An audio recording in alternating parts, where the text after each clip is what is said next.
Okay, welcome again, everybody. Welcome to our Paediatric Oncology Rehabilitation session at London Global Cancer Week 2025.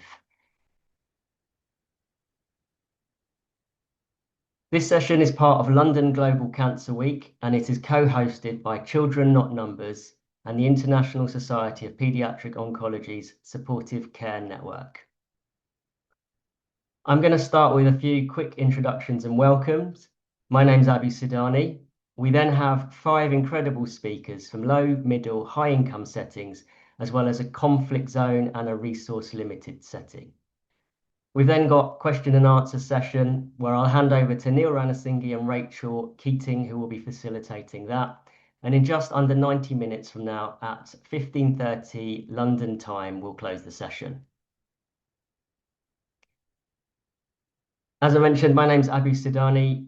I am the rehabilitation lead at the organisation Children Not Numbers.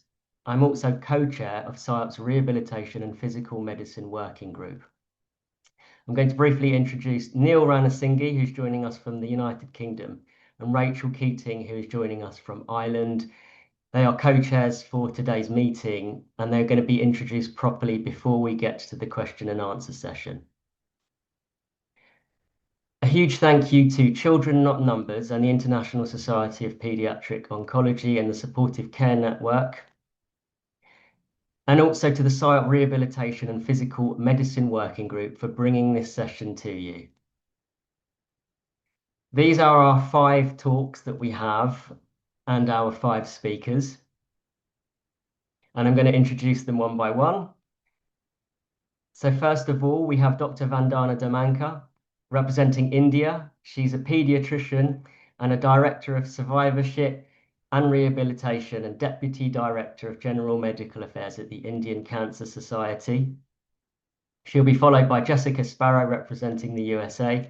Jessica's an occupational therapist at St. Jude's Children's Research Hospital, and she's the director of St. Jude's Global Rehabilitation Services. Next, Prince Stephen Mukube, representing Malawi.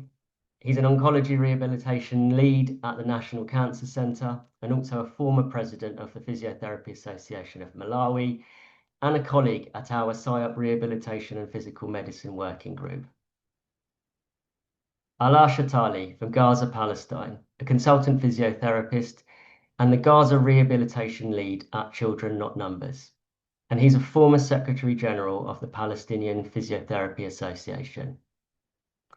And then finally, Marjorie Verdugo, representing Chile, a kinesiologist from the Hospital de Puerto Montt in Chile, and a Profile Champion 2025, which is part of an initiative from St. Jude's, which you'll be hearing about. I've put a few words here on the screen just to illustrate and introduce the topic, some of the themes that we may be touching on today. I think most of us will agree that we live in challenging times at the moment, and that we would hope that we would see improved health outcomes globally, less poverty, less inequity, and less conflict. But we're not quite there yet. And for children with cancer, disparities exist, but through initiatives such as the Global Initiative for Childhood Cancer, things are gradually improving. Nevertheless, survival in high-income countries is much better than low-income settings, so we still have work to do.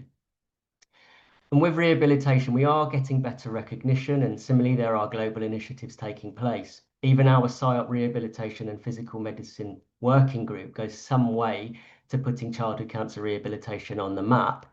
And as a community, we are seeing more consensus, more guidelines and evidence about childhood cancer rehabilitation. But also at the moment, we see cuts to health and education budgets, cuts to global health and increasing conflict. Rehab has its own challenges too. It's not often part of universal healthcare and wider health budgets, so many people don't receive the rehabilitation they need. There are also workforce challenges. In high-income settings, there are relatively many rehab professionals per population, though still not enough. And in low-income and middle-income settings, there are very few rehab professionals. Some of our colleagues have been involved in mapping projects looking at paediatric oncology rehab in Africa, Canada, South America. And there are current ongoing projects, but we still don't know a lot of things. Conflict is an area that we're going to touch on, and it's important to recognize that in any conflict, children are disproportionately affected, and this has significant impacts on children with cancer and rehabilitation. And finally, a mention of AI. Is it a help or is it a threat, or maybe both? So there's a lot for us to think about for children with cancer and rehabilitation globally, and how we narrow the gap and disparities that exists in this ever-changing healthcare landscape. Thank you again to our co-hosts in London Global Cancer Week. And I'm going to hand over now to our first speaker, Dr. Vandana. Thank you so much, Abu. Let me share my screen.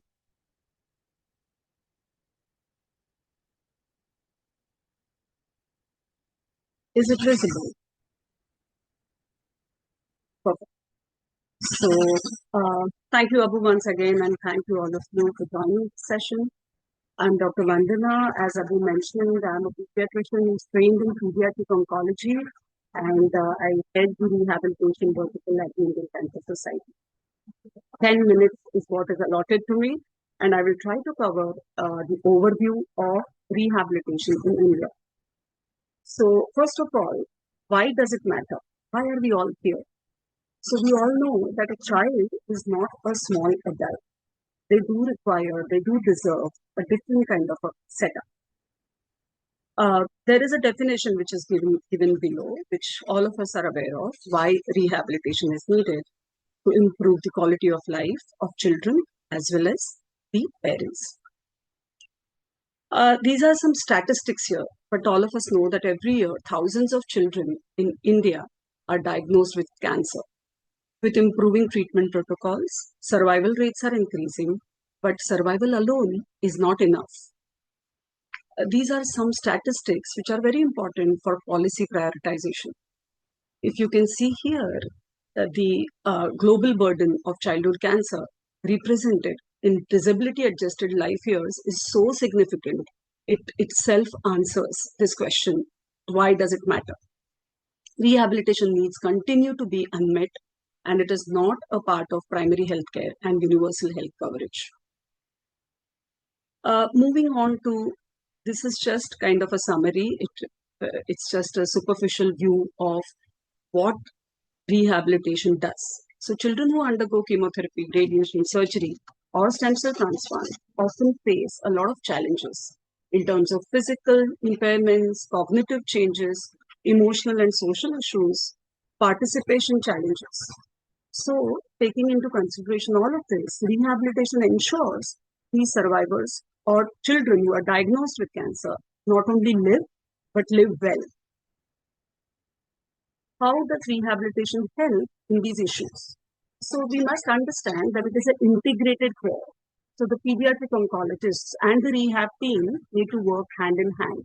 It's a coordinated and multidisciplinary approach which leads to prevention of complications, decreasing symptoms, maintaining quality of life, and improved functioning, most importantly, prognosis of the cancer.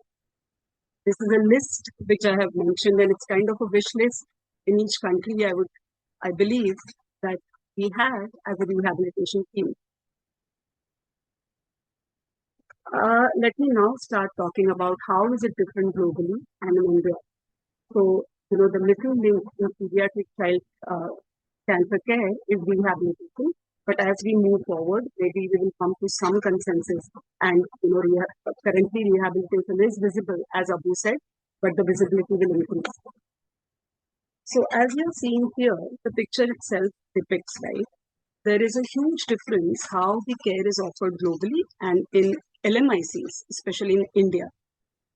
So when it comes to acceptance, you can see the picture here. Most of the times there is delay in diagnosis. Even if the child and the parent lands up in a cancer center and meets the rehabilitation team, they choose to go to quacks or babas, so to say, to seek care.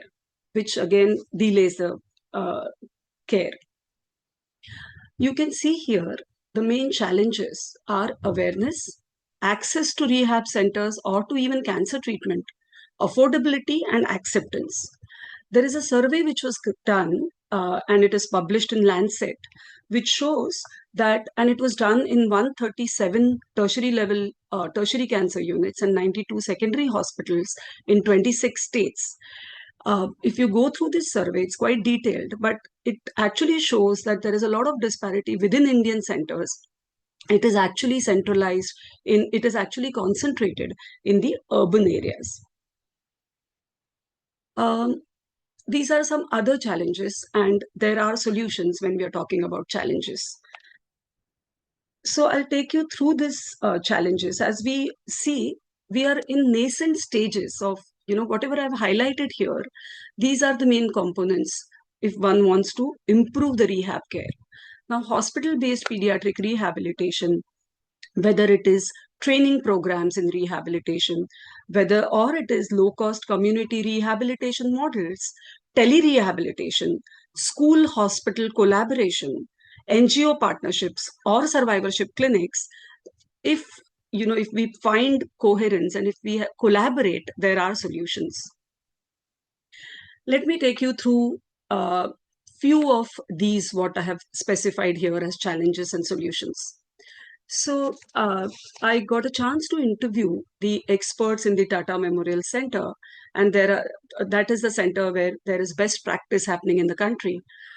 I got a chance to interview the rehabilitation experts, and the rehabilitation services are provided as and when the oncologists are referring the children, and also proactively by taking children ward rounds and generating references. So as you can see, there are different disease management groups which cater to all types of cancers.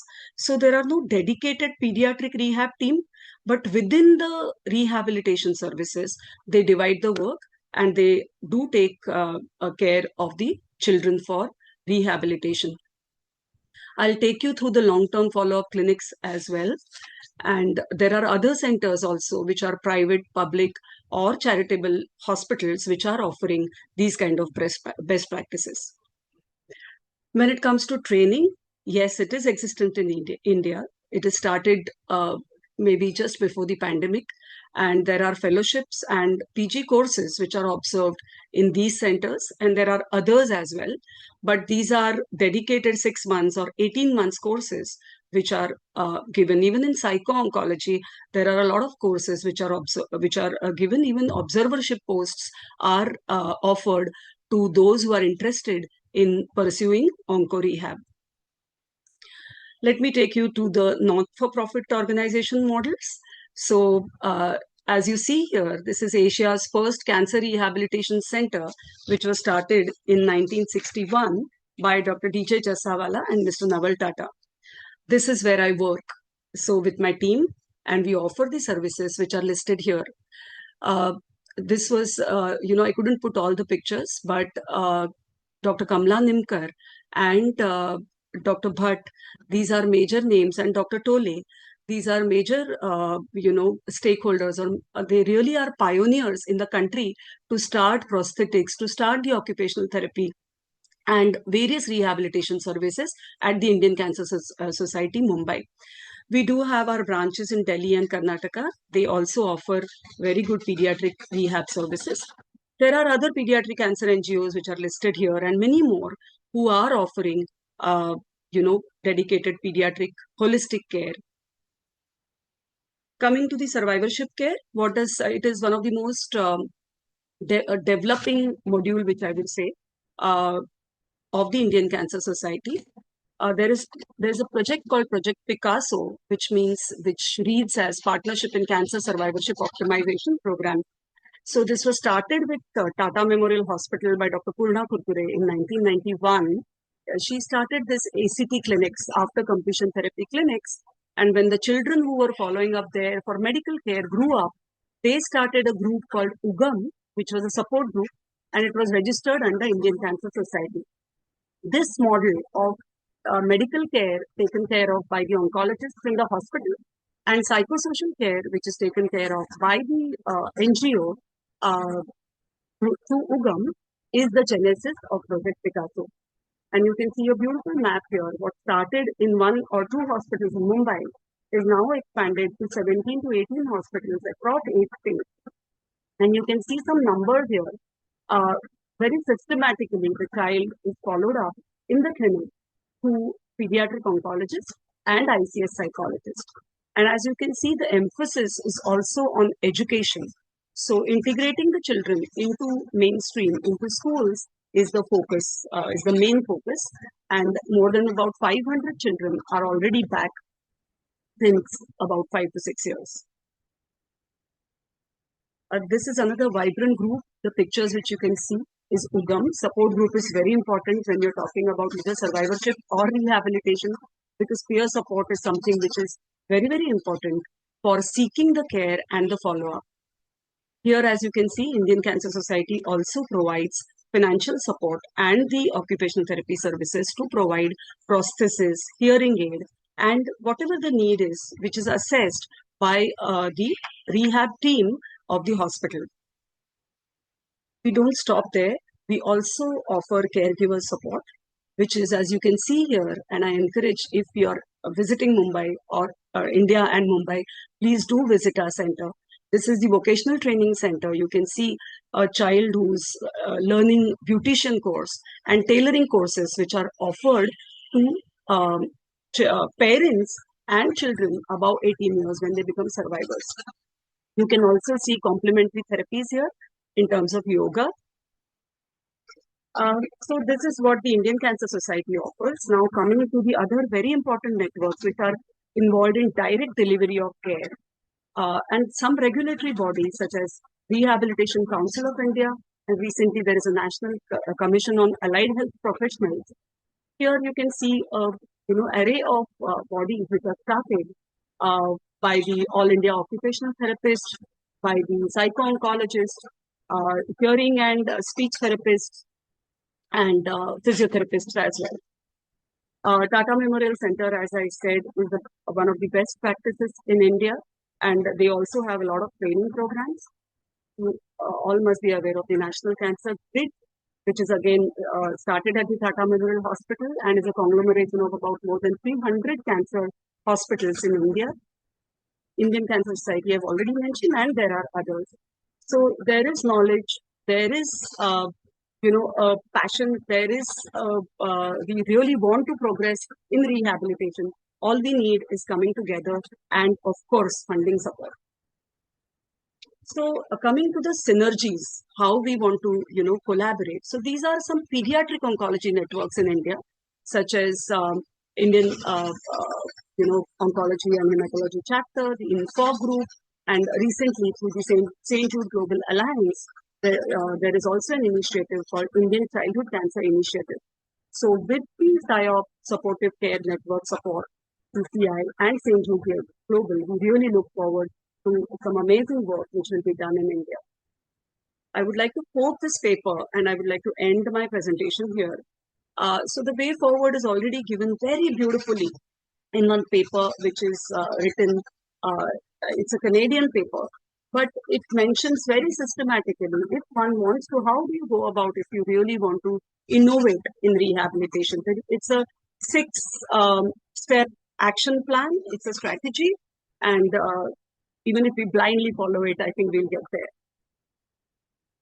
So to conclude, every year, thousands of children in India are diagnosed with cancer.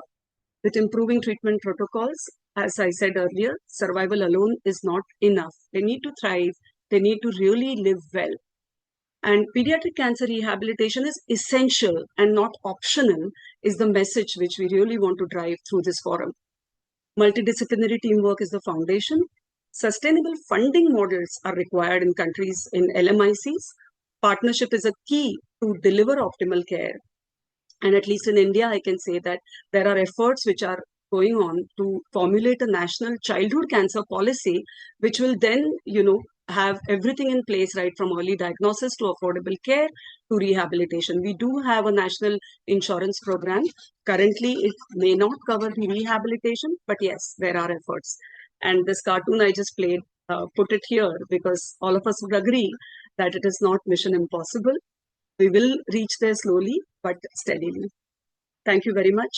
I would like to acknowledge the organizers of this webinar, the SIOP Supportive Care Network, Tata Memorial Center Rehabilitation Team, Indian Cancer Society, where I work, and the rehabilitation team, and the ICS partner hospitals and the donors. Thank you very much.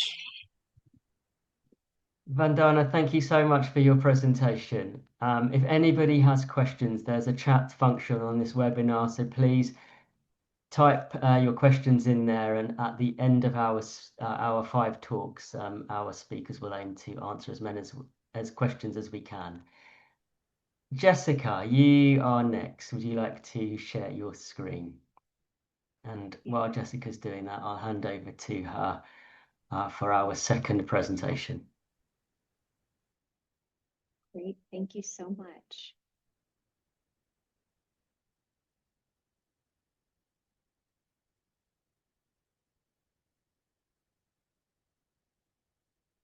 Okay, just for a check that I'm audible and that you see just the slides. Yes, all good.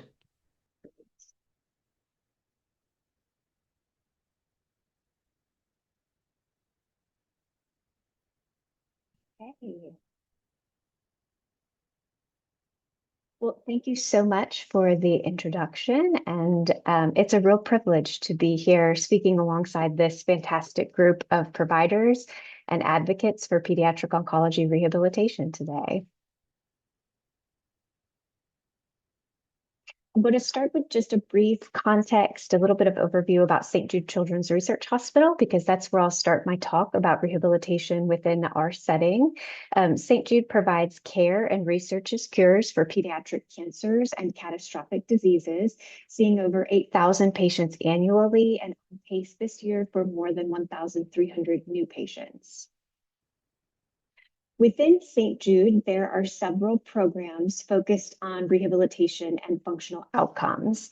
The Clinical Rehabilitation Services Department, which is where my position is and where I spend most of my time, provides inpatient and outpatient care, including audiology, occupational therapy, physiotherapy, and speech-language pathology, averaging around 340 visits each week.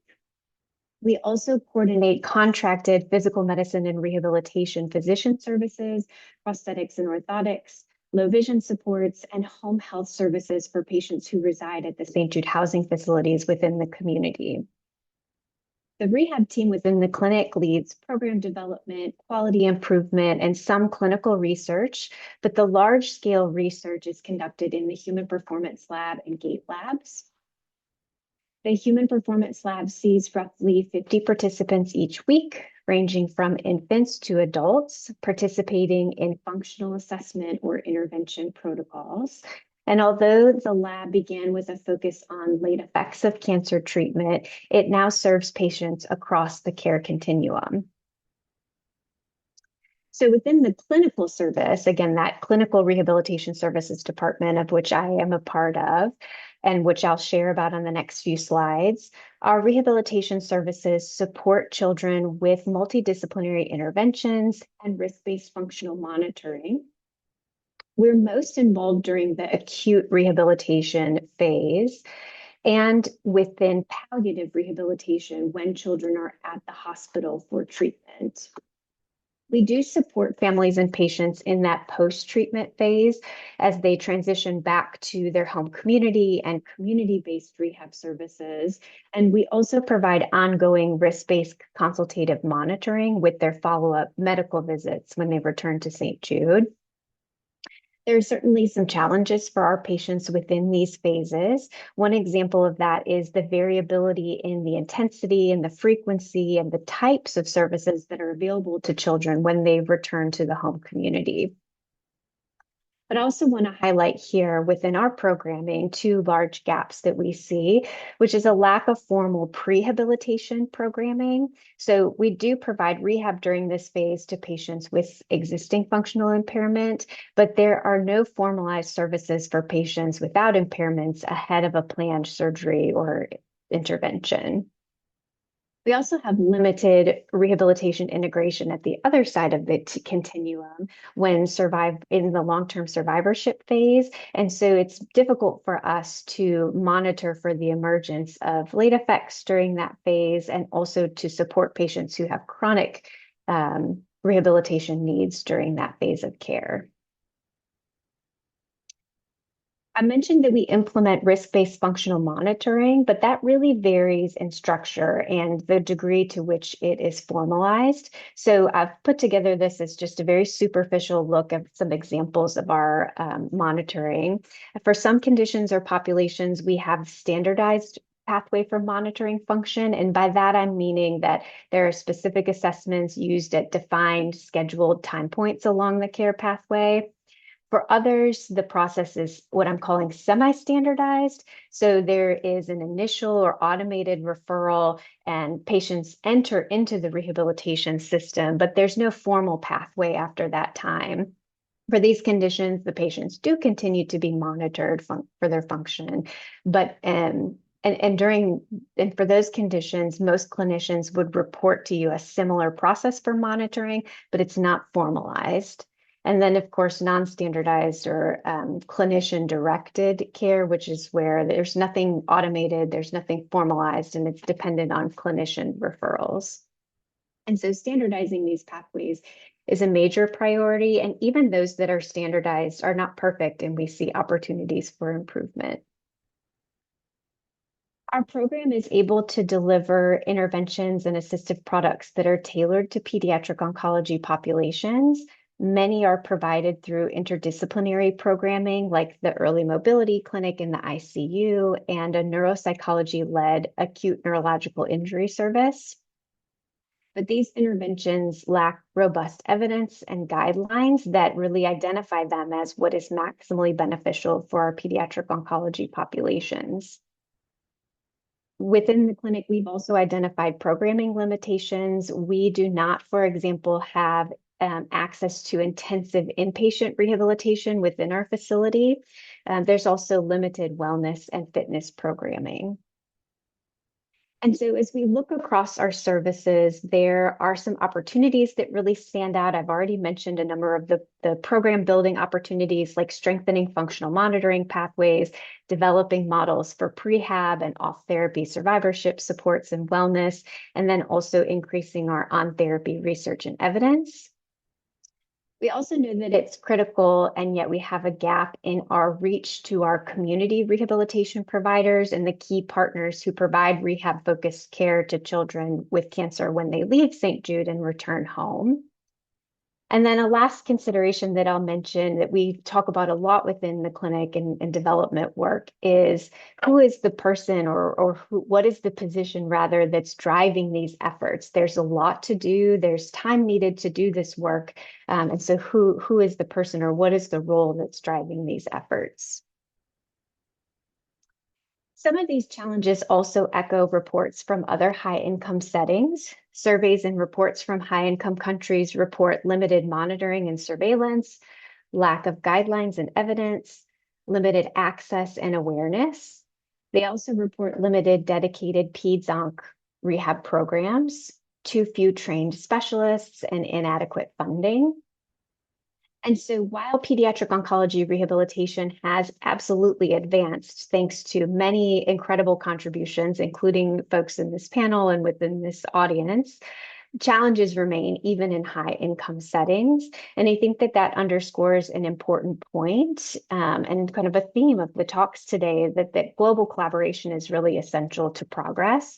And so I'll share just my last few minutes and slides about some work within St. Jude Global to respond to some of these rehabilitation challenges. In 2018, St. Jude launched the St. Jude Global program, a network of over 300 institutions across more than 80 countries dedicated to improving survival for children with cancer and other catastrophic diseases.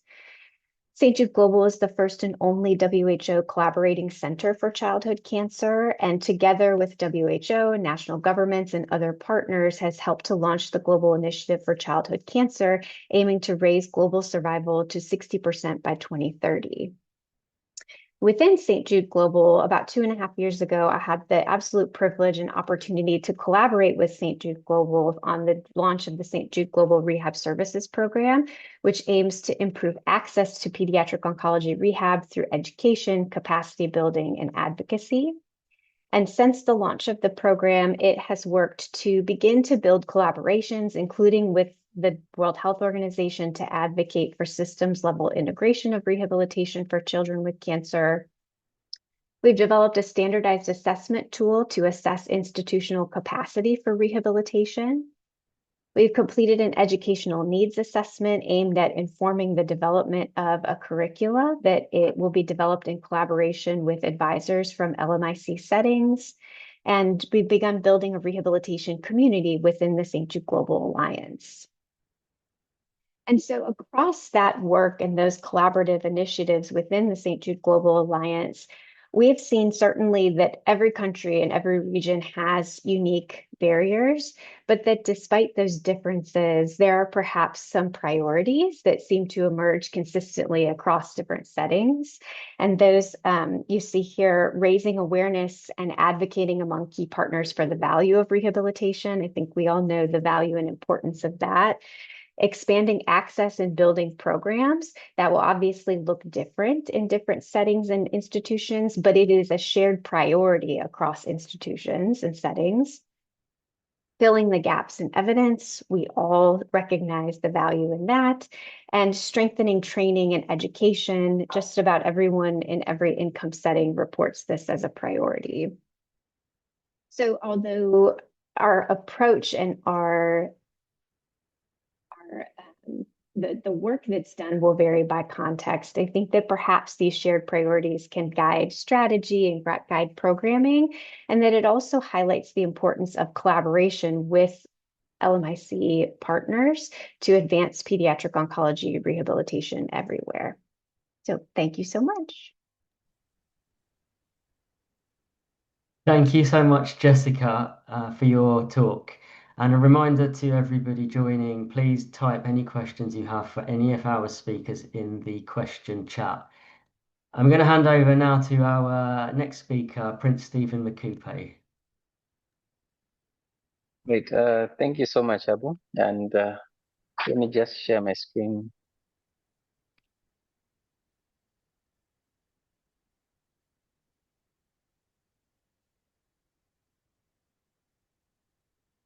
Right. So thank you so much once again. I'm here to share also experiences that we've had so far in Malawi. So I'll really talk about pediatric oncology rehabilitation in my setting. For the sake of those who do not know what and where Malawi is, so it's a small country in the southern eastern part of Africa, as you can appreciate in the map. And that's just a closer view for you to appreciate the whole country on a map. So we have a population of about 22 million, with 80% of our population living in the rural areas. And we only have 2 treatment centers for cancer, and both of them are in the urban area. So contrasting the place where most of the people stay.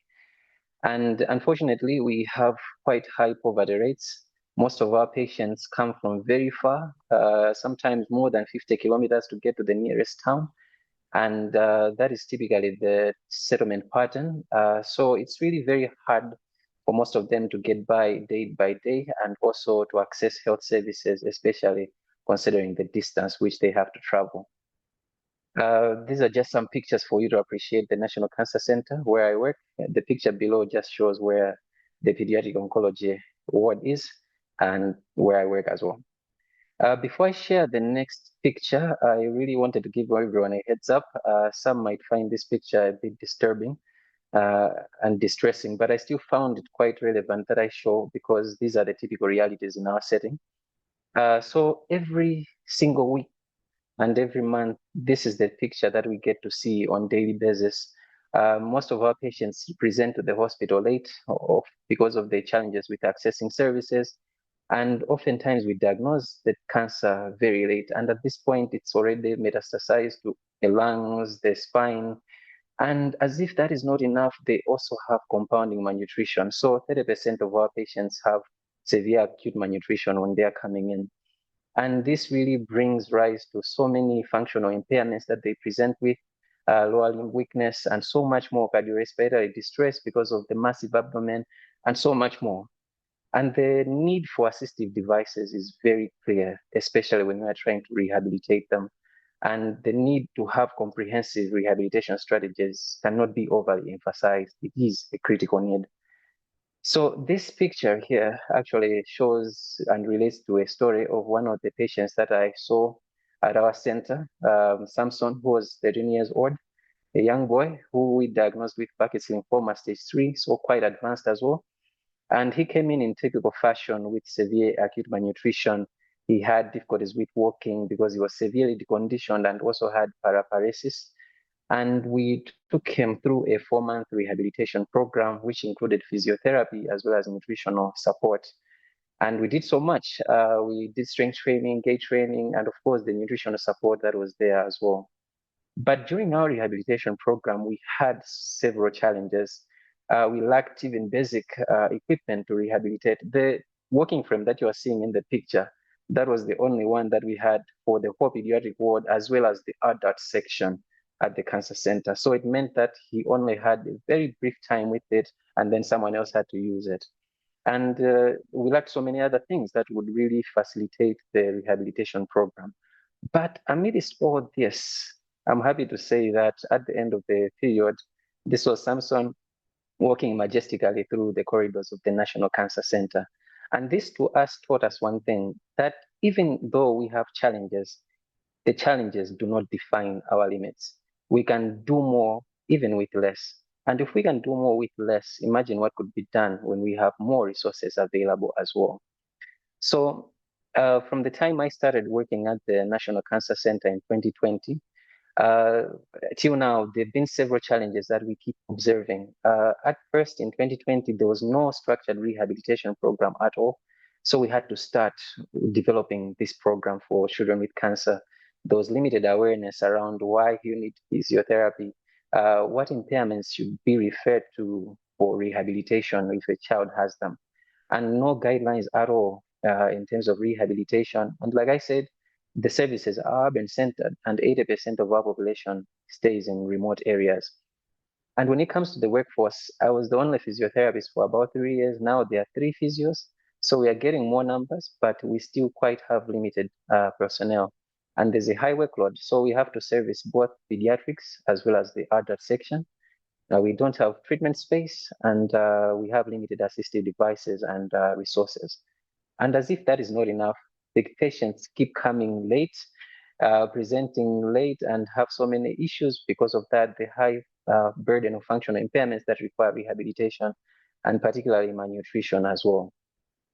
I would like to borrow what Albert Ellis said, that the best way to escape from a problem is actually to solve it. And I think that makes sense. So as a team at the National Cancer Center, we developed several strategies to address some of these challenges. And I know this is a busy slide, but please kindly try to follow through. So to address the challenge of the lack of rehabilitation services, we actually embarked to develop the Paediatric Oncology Rehabilitation Program, which possibly I might have to share at a later stage. But I'm happy to report here that actually after almost maybe 2 years now of advocating for more rehabilitation personnel, we now have a cancer um, center rehabilitation staff establishment underway. So we are hoping to get more personnel.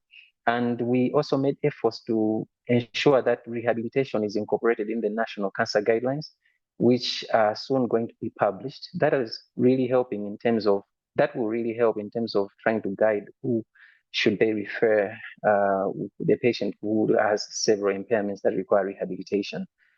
And also realizing the issue of access to care, we decided to also take the initiative to support patients who require rehabilitation in their communities.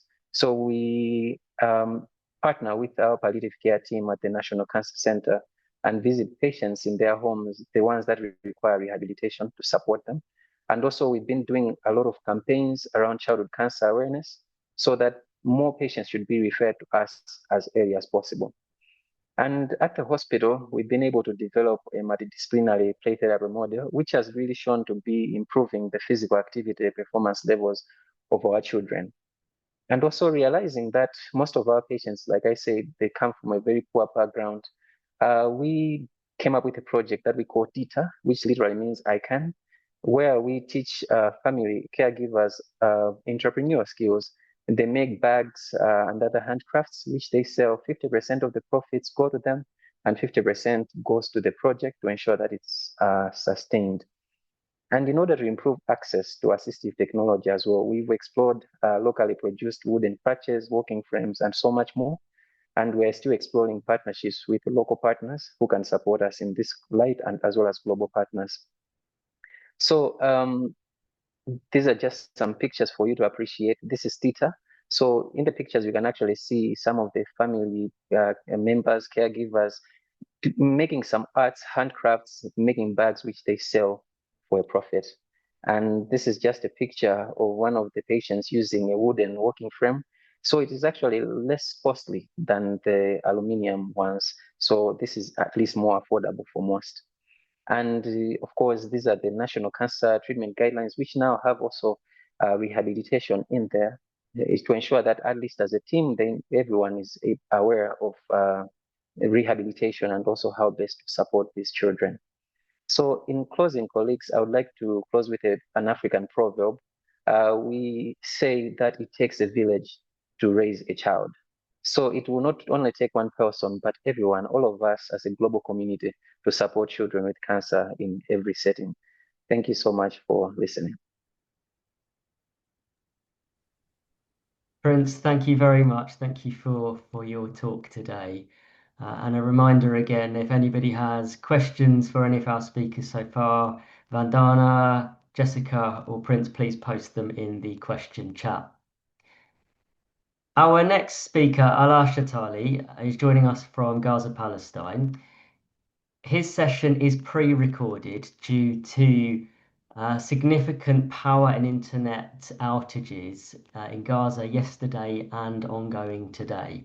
So we're going to see his pre-recorded session, which Alaa did last night, and then we hope to have Alaa join us for a few words after the session.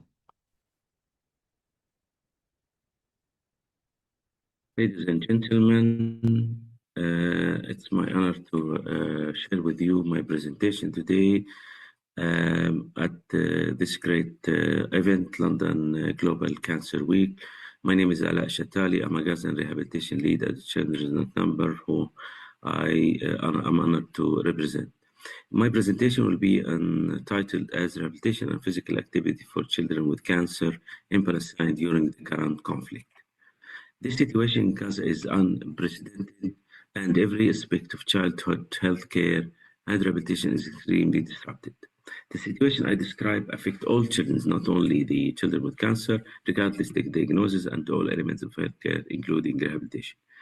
Children with cancer have specific needs. However, the situation means we have had to focus on the many very unwell and injured, making it extremely difficult for us to meet the specific needs with the children with cancer during this time.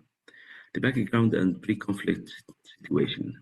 Gaza, as you know, which is one part of the occupied Palestinian territories, has a population of around 2.3 million people, which is considered as most densely populated place in the world. Palestine was classified as a middle-income city according to Hamid 2024. However, there has been a drastic worsening in the economic situation since the start of the current conflict.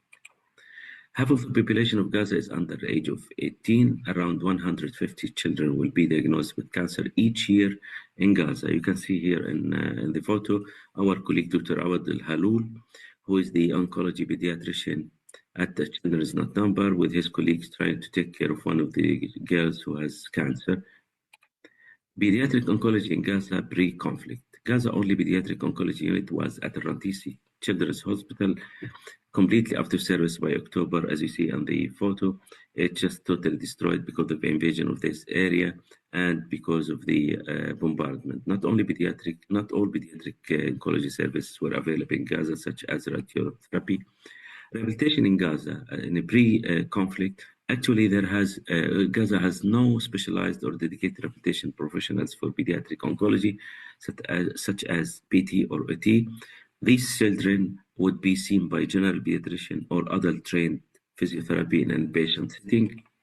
Limitation on areas of workforce like few orthopedics and occupational therapists, few academic institutions. We have only 2 universities for physiotherapy in Gaza, one with undergrad and one with both under and postgrad. Pediatric oncology status, many of children would have to leave Gaza for pediatric oncology treatment, commonly at to Augusta Victoria Hospital in East Jerusalem. Or sometimes in others in Israel. Augusta Victoria, as you see in the left photo, is a non-governmental organization in East Jerusalem. In the right, you're going to see our specialized pediatric oncology physio, Jihad, and some of you might know him or met him before.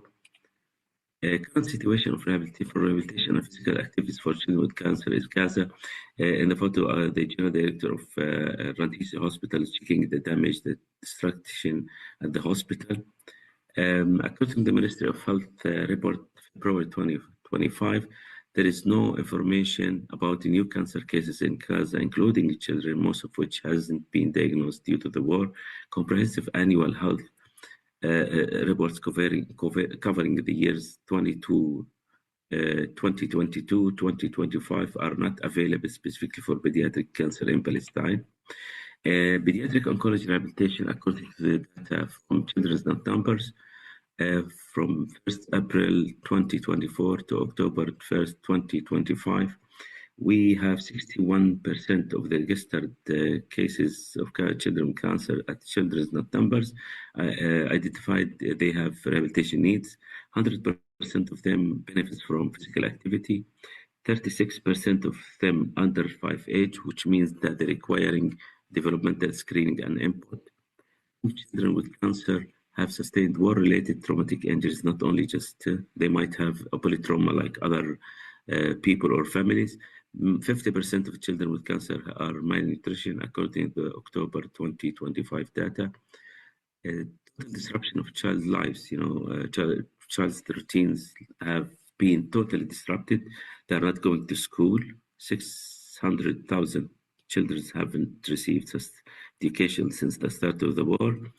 It is unsafe for them to play outside. Access to playground and parks and beaches is almost impossible. And you can see in this photo, it's for the same place pre and post conflict. The above is the public park in Gaza City, which called Jund al-Majhoul. You can see the green color and where the children with cancer are playing, and you know that physical activities for children and going out is very good for their health.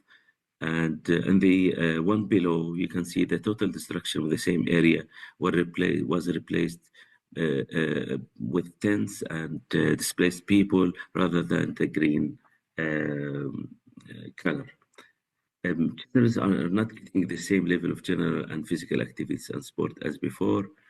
Social issues, loss of homes, loss of belongings, toys, pets, multiple displacement, living in tents and refugee camps. You see how the children are just trying to remove the winter rains and water in around their tents. Imagine how they are living now. Death of parents, clinging families, and siege effects of exposure to bombardment and war. Rehabilitation infrastructure. According to the WHO estimating trauma rehabilitation needs in Gaza for their updated September 2025 report, they stated that the rehabilitation services in Gaza are under enormous strain with no service fully operational and the total loss of 2/3 pre-existing services. You can imagine how the burden of this on the rehabilitation in general and for children with cancer. Rehabilitation infrastructure. Gaza 3 dedicated rehabilitation centers are out of service due to the bombardment, widespread destruction of local physiotherapy and rehabilitation facilities.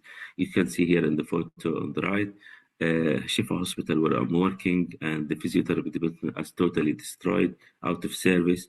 Wider healthcare system, all 38 hospitals targeted, only remains 12 remains operational partially. Rantisi Children's is the only one is no longer for pediatric oncology is no longer fully operational.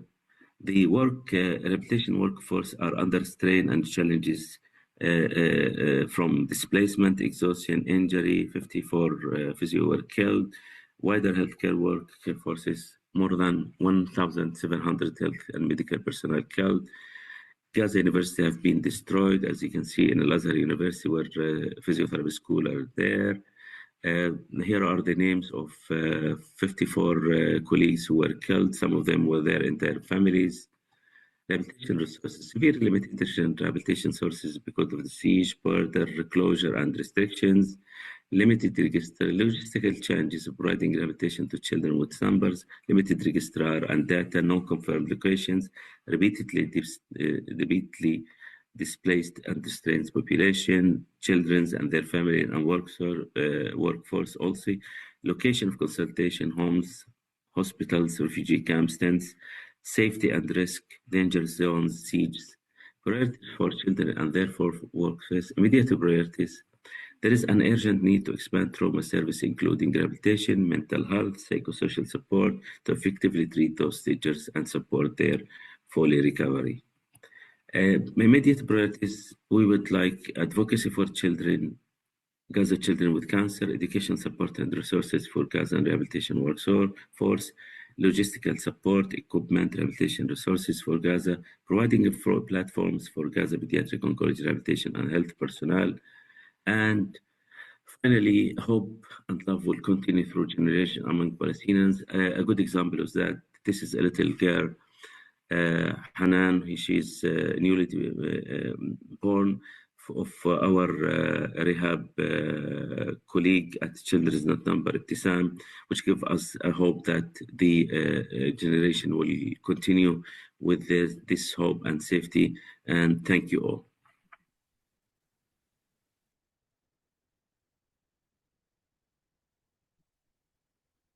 Ala, thank you so much for that presentation and that talk. Ala is here. He's still here with us. In a moment, I'm going to hand over to him to say a few words. But I really want to just acknowledge how much of a challenge the situation is. And as mentioned, we had to record that session because there's been significant power and internet outages just in the past few days. I met Ala last in a video call this weekend gone, and in that call I could hear military drones in the background of the call, and that is despite there being a ceasefire. And previously, when we've spoken, I've heard explosions and bombs going off in the background, and we've had awkward moments where I've said, shall we stop, Ala? Do you need to go? But Ala has continued because that's become a normal experience. So I think it's important to recognize just what an incredible achievement it is for Ala to be here and present and join us at this event. And we are very grateful to him and all our colleagues in any conflict area who continue to care for children in the most challenging of circumstances. Ala, I'm going to hand over to you and say thank you again. And it would be lovely to hear from you for a few minutes. Thank you, Abu. Thank you. It's my pleasure. And, the situation is in Gaza, as you mentioned, is we're trying our best to help our children. But it's nice and it's my honor to be a guest and presenting my presentation. Just a few words to say that in spite of the fact that the situation in Gaza is very horrible and the situation, we still believe that the children with cancer, Palestinian children with cancer, deserve to live in a safe and happy without any experiencing any bombardment sound. Also, they have the right to be treated well as any child in the world. And again, we are trying our best as professionals in these devastating situation to help them and to make sure that at least to live better, to function better. Our rehabilitation team at Children's Not Numbers, and I'm honored to work with you, Abu, and Children's Not Numbers, to do our best to help these children who need this kind of care. And again, thank you for having me, and it's my pleasure to present at London Global Cancer Week. Thank you, sir. Allah, thank you so much again. And if anybody has questions for Allah or any of our other speakers so far, Vandana, Jessica, Prince, please do post your questions or any comments you have in the chat. We move on now to our final speaker today. So Marjorie Verdugo, I'd like to ask you to share your screen and I'll hand over to you for our final presentation for today. Hello.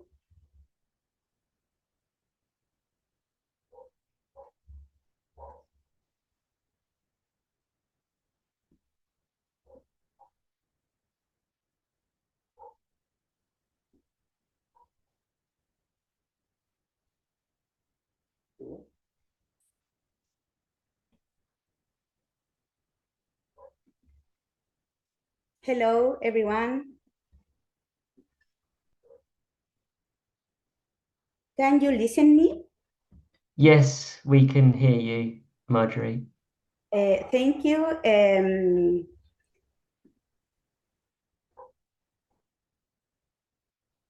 One second, please.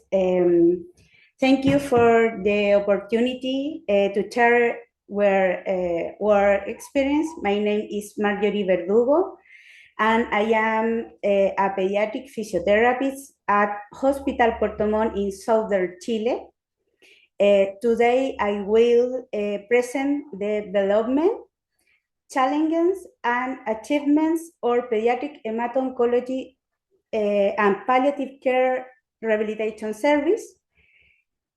While within a resource-limited public health settings, my goal is to highlight both the difficulties we face and the creative strategies that have allowed us to provide meaningful and accessible rehabilitation for children and adolescents with cancer. Local context. Puerto Montt Hospital is a high complexity public general hospital, neurosurgical referral centers, one of the largest healthcare centers in southern Chile. Within the hospital, the pediatric hemato-oncology service provides treatment for selected conditions. However, some services, like radiotherapy, are not available locally. So care is often centralized and patients must travel to other regions. Rehabilitation services are available throughout the hospital, and the newest program focuses specifically on pediatric hemato-oncology rehabilitation, supporting children throughout their treatment journey. Pediatric cancer epidemiology in Chile. To understand the current landscape of pediatric oncology in Chile, it's important to look at the national epidemiology. Between 2007 and 2019, more than 6,000 cases of childhood cancer were registered, with around 500 new diagnoses every year. Just like international trends, leukemias remain the most frequent group, followed by brain tumors and lymphoma. What is especially relevant is that although incidence has increased in recent years, mortality has steadily decreased. This means thus access to treatment and survival outcomes are approaching those of high-income countries. This context highlights both the progress made in the ongoing need for comprehensive rehabilitation service throughout the cancer journey. The National Childhood and Adolescent Cancer Plan identifies rehabilitation as a key component across the entire care continuum. Survival in Chile, 80%, but socio-economic disparities still affect outcomes and quality of life. Many centers like interdisciplinary pediatric hemato-oncology rehabilitation teams, limiting equitable access. Building rehab team in the Hospital Puerto Montt. At Hospital Puerto Montt, the rehabilitation program began 2 years ago. Early on the main challenge identified was the limited availability of national guidelines and structural frameworks for the rehabilitation in this context. As a result, medical teams have reduced clarity regarding referral pathways, available therapeutic service, and the definition of treatment goals according to diagnosis at the stage of care. Challenge in a resource-limited context. Limited physical space. Hospital Puerto Montt cares for 200 active patients, mostly in follow-up with diverse immediate, medium-term, and long-term needs, with grounding awareness of long-term consequences. We aim to track this outcome even years after cancer treatment.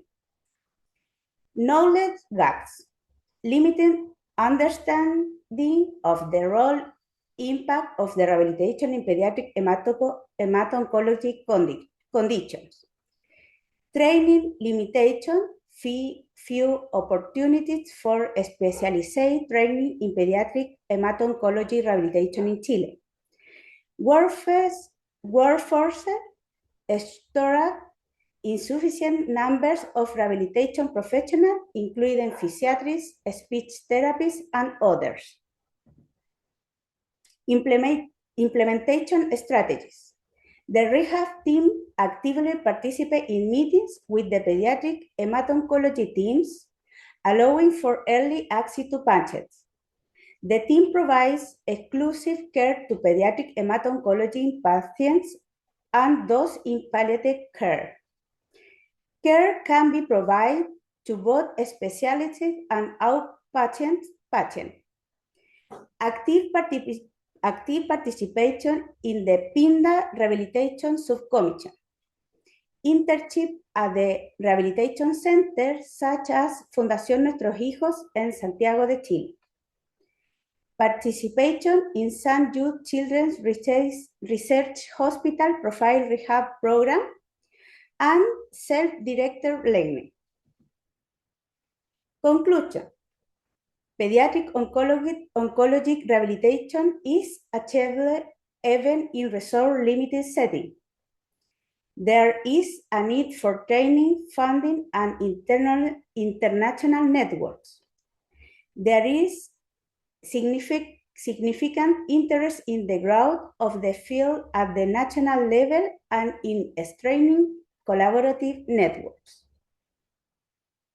Acknowledgements. Thank you for the invitation to share experience from Southern South America. Gratitude to Hospital Puerto Montt for supporting improvement initiative. Thank you PINDA Subcommission for Advanced Pediatric Oncology Rehabilitation Knowledge.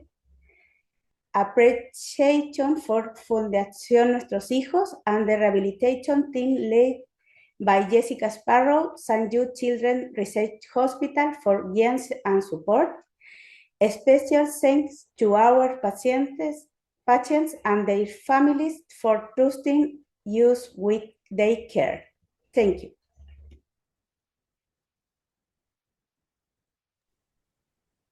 Marjorie, thank you very, very much. Thank you as our final speaker today. Thank you to all 5 of our speakers there for 5 fascinating talks and insights into the different areas that you work in, that you represent, and giving us a window into childhood cancer rehabilitation in those areas. We move now to our next section, which is questions and answers. If anybody has any questions, there are a few questions coming through on the chat. Please post your questions.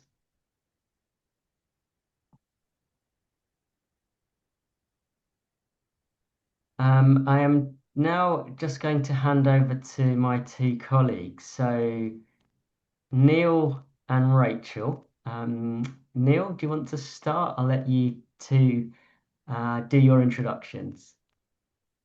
Hi, thanks, Abu. It's really fascinating, as you said, and really moving to see the great work you're doing. I'm a parent of a survivor of childhood cancer, so along with you guys, I know just how important it is for the physio and rehab to be taking place during the treatment and after the treatment. So it's really inspiring to see what you're doing. So I'm also a patient advocate. I've been advocating for children with cancer for a long time, and I'm also a member of the site Global Mapping Programme Committee. So me and Rachel will be managing the questions. So over to you now, Rachel, please. Thanks, Neil. Hi, everyone. My name is Rachel Keating.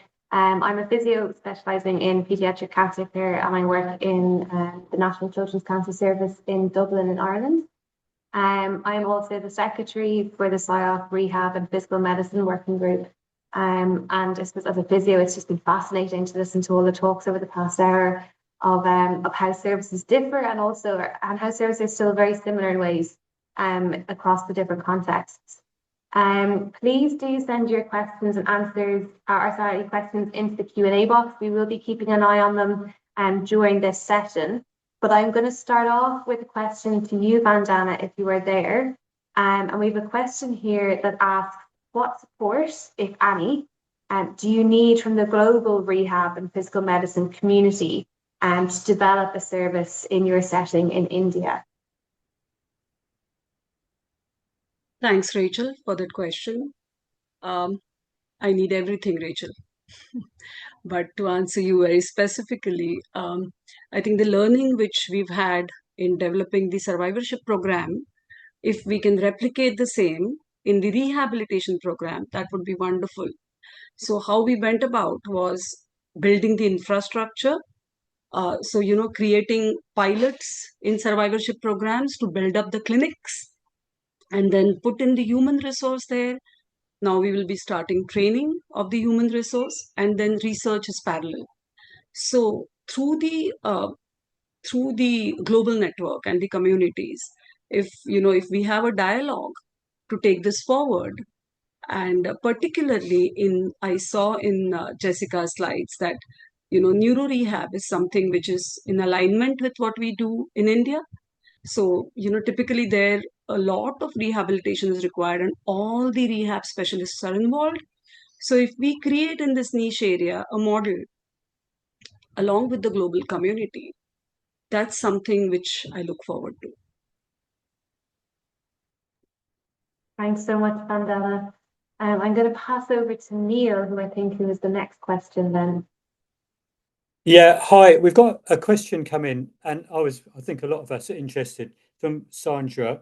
It's for you, Prince. Could you say a little bit about the guidelines that you've been involved with in Malawi? I think we all appreciate that having the national guidelines really is the foundation. It's so important in advancing rehab and physio across the country. So if you could explain a bit more about your involvement and what it's doing. Right. Thank you. Yeah. So it's basically a guideline that involves multiple areas, not just rehabilitation, but it spans across the whole spectrum, including management of the various cancers medically. So as it stands, we finalized everything. What is remaining are just a few procedures at the ministry because they are the ones who are basically, what's the word? Uh, Bearing the authority in terms of to say disseminate and also if it can be used in the two centers. So what is remaining is for them to just simply publish it online. So it should be very available. I think I saw a question also in the chat as to whether it can be shared at the moment. So once it is published by the Ministry Directorate of Health, it should be available online as well. So the work was quite rigorous. We tried to collate research evidence as well as clinical experiences in our setting to try to come up with best practices in that guideline. So it is really pretty handy, um, and it will be very informative for some other people in other settings as well. Was it difficult to get it implemented? Did you have to push hard to get it implemented, or? Yeah, so we've not yet reached implementation because it's not really published as of yet. It's not in use at the moment, but it was even rigorous to even get involved in the development of the guide. Yeah. Because of usually awareness issues around, okay, rehabilitation and palliative care and all those things. But I should say that over time, with constant advocacy, the atmosphere has changed and people are very receptive to collaborate. And also they are realizing the importance of rehabilitation locally. And that's why eventually we were given even a section to say, develop this section in the guidelines. Yeah. Great. Thank you. Rachel? Yeah. We have lots of questions coming in at the chat here, which is great. So please do keep sending them in. And there's a question here from Shababa, which I'm going to address to you, Jessica, if you're happy to answer it. And the question is, how can we get global help to train our human resources and our resources, as well as support for eye cancer survivors post-enucleation? Would you have any thoughts on that, how we can get global help? Yes, thank you for the question. I am not aware of any existing formalized programs to support individuals with retinoblastoma after their enucleation with regards to rehabilitation. But what I can say is that this is a common question and that there's a lot of interest and a lot of folks that are eager to develop supports for this population, which is so incredibly needed. Within St. Jude Global, we have done some informal meetings and sharing of the knowledge that we do have, which, you know, even at St. Jude, we don't have the answers to all of these questions. We learn from one another as we have these meetings. But there is interest from a group of ophthalmologists and providers in coming together and sort of formalizing a working group or case study group to talk about this. And so I'm happy to share that. And then, of course, there is the amazing wealth of knowledge within the SIOP Physical Medicine and Rehabilitation group. And so putting the call out to that group to find individuals with knowledge in that realm as well, I think that we can do. So thank you for the question. And it's great to know that there is others that are interested in this important topic as well. Absolutely. Thanks, Jessica. And just to echo what Jessica said, if you would like to reach out to the Rehab and Physical Medicine Working Group within SIOP, I think we have shared the email address for the working group further up in the chat. So if you want to direct any questions there, we have a very global network of rehab professionals that we can send your queries out to and hopefully get answers and support for as well. Neil, I'm going to hand over to you for the next question. Right, thank you. I've got a question for you, Ella. Your presentation was very, very moving, very powerful. I think as parents, sometimes we forget that the people that are treating our children are people as well. And we're just so stuck up with what's going through our children that we don't really appreciate the problems that the clinicians like you are going through. So I wonder what measures you can take to look after your mental health, because you must be seeing a lot of problems. I hope there's methods you can do, or methods you can, or things you can do to look after yourself. Although I know it sounds a bit idealistic, but I wonder if there is things you can do to help yourself. Thank you, Nan. Actually, it's not easy to work with such children who need. And by the way, it's not only the children, all the family caregivers are need this kind of service support in this situation. But what I could do for myself and my team colleagues is just for myself, for example, from experience after I had got out of the hospital, Chifa Hospital, surrounded in the first a couple of months of current conflict, I just tried to walk without any purpose, just to walk. Walking in the street, just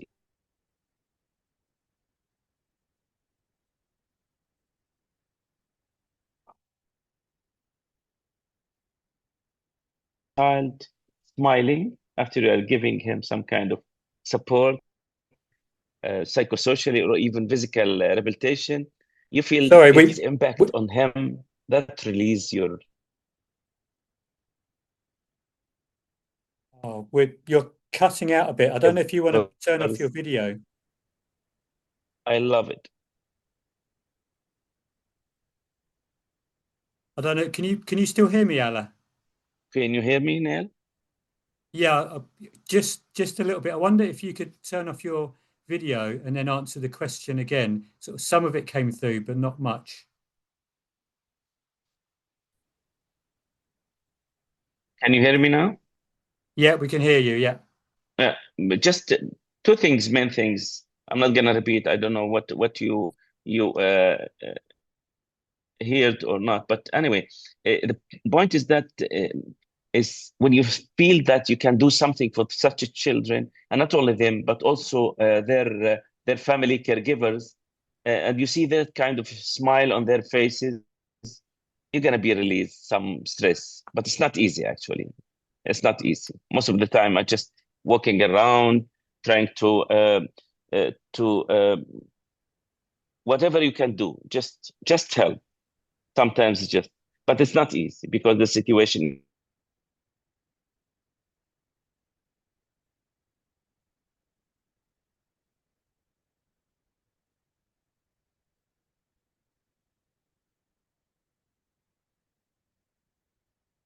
I think this just emphasizes just how difficult it is for the clinicians and everyone in Gaza at the I'm moment. very pleased I that think you give me this kind of opportunity to present right. and join you in this.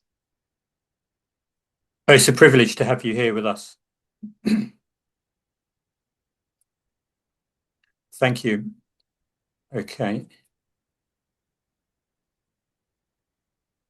Rachel, shall we go to the next question? Yeah, I can jump in. We did have a question in for Marjorie, but unfortunately, I think Marjorie is having some connection issues. So we might pause on that question and open up the question to the group. So whoever wants to jump in, of all our speakers, we have a kind of a comment and a question in from Lynn Tanner in the USA. And what she's saying is that she appreciates the consistency of a multidisciplinary model recommendation across all settings. But what a simple step a clinician can take next week? And just says that it really can be so challenging to get started. So if anyone has any advice on what that first step could be from any of our speakers.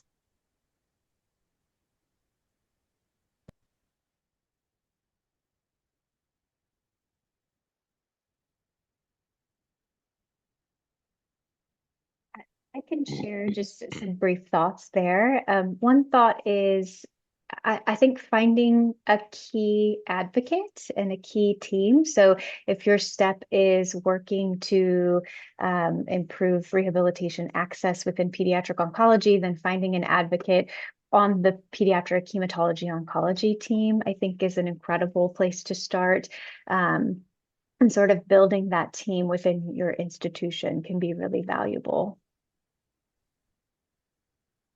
Rachel, I would just like to add, I think, Lynn, hi there. I think the first step, you're absolutely right, where to start, right? So the first step would be just kind of accompany them on the pediatric rounds that they take in the wards. There, the dialogue can be started. Or like in India, there are joint clinics which happen, when the child is diagnosed and the treatment protocol is being decided. It would be good if they involve you in the joint clinics as well.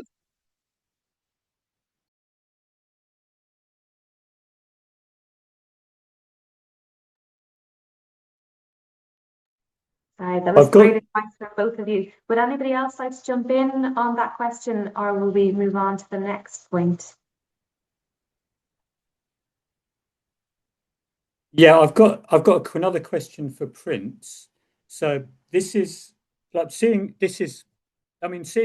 what he does with such limited resources is really inspiring, and seeing that wooden frame was really sort of, we in the NHS we complain about this and that, but seeing the things, how resourceful they are, is great.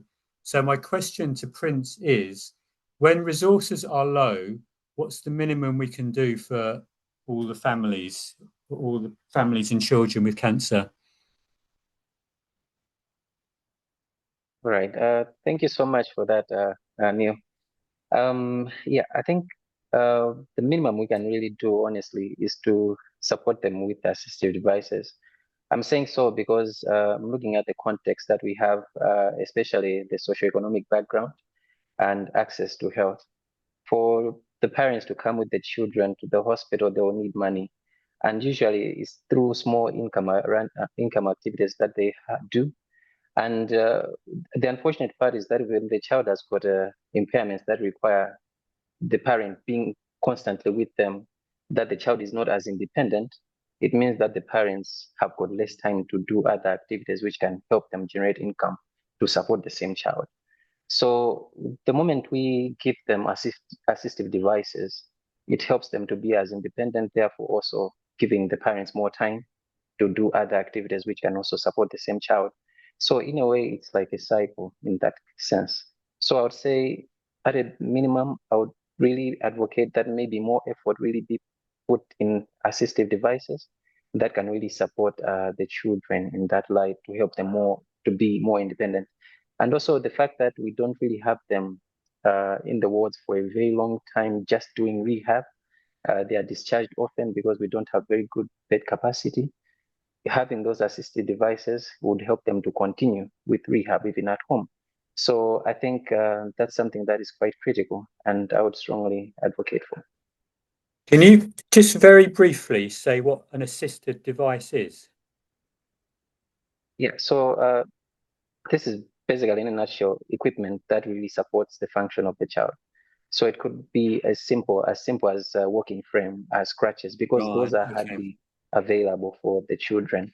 So if they have those perfect, then they'll be more independent and at least have more time for the parents to do other things as well. Yeah. Right, fantastic. Okay, thank you very much. So I think, have we got time for one more question? We've got time for one very quick question, yes. Right, okay. I don't know if we got another question here, or should we go to... We do have one more here that I can open up the floor if people would like to address it. We have a question again from Shababa, actually, who's asking, are there any research opportunities out there, I'm guessing, in the field of pediatric cancer rehab? Or is there a portal where we can publish our outcomes of rehab services? I know many of our speakers referenced research, and many have conducted research in their own settings. So would anybody maybe like to speak about research opportunities in their own settings, or maybe places that you could explore to get involved in research if you're somebody starting out in research?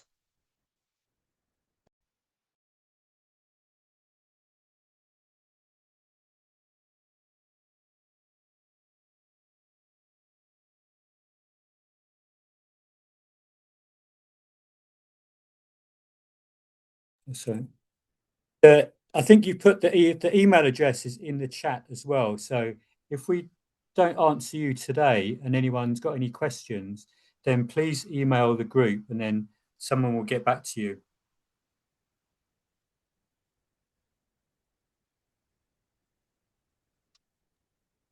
So I think we might we might get back to you with that one on email. Just because of the time, we will round up because we want to finish today's session on time. I wanted to update everybody that a few people have had to leave, obviously, are coming towards the end of this session, but we had 76 attendees at one point. So that is, I think, a huge success. And thank you very much for everybody who attended. And that's in addition to our speakers today. So we're coming to the end, and a reminder for you that this session is being recorded, and there will be a recording available soon on both the International Society of Paediatric Oncology SciOps website and the London Global Cancer website. I'd like to say a huge thank you to our 5 absolutely incredible speakers today: Vandana, Jessica, Prince, Allah, Marjorie. Thank you so much, and to Neil and Rachel for making this session. Thank you to Children Not Numbers and SciOp and the Supportive Care Network for co-hosting this session. And thank you to the SciOp Rehabilitation and Physical Medicine Working Group for bringing this session to you. Thank you also to London Global Cancer Week, and I hope we get to work with you again next year and develop this topic. And finally, thank you to all our attendees today, joining from all over the world. We really hope that you have enjoyed and benefited from this session. Thank you and goodbye. Thank you. Thank you, Abu. Goodbye. Thank you. Thank you. Thank you, Goodbye. Abu. Brilliant. Thank you. Thank you.